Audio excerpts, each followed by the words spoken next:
Hello guys, muntik na natin nakalimutan mag gasolina kanina. Napakalayo po natin ngayon at di natin alam kung saan pong pinakamalapit na gas station. Pero ay, salamat, nakapag-gas din tayo. 13 liters yung nakarga natin. Ano ba yung full tank ng CDR?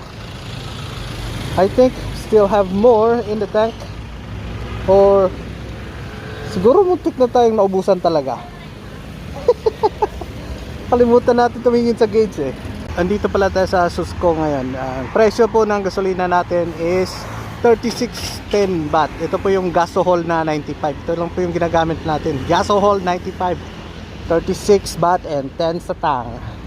Shout out Bushi Thailand. Thank you very much sa sponsor natin. Bushi, PPJ, Machinery, SPN, DST. At shout out sa mga tropa natin sa Bisdak. And Philippine Motorcycle. Hello na rin sa mga friends natin sa Filipino Riders in Thailand.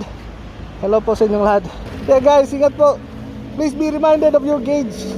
Tingnan po natin kung may gas pa tayo, wala na. Para di kayo matulad sa akin na muntik na maubusan. Alright?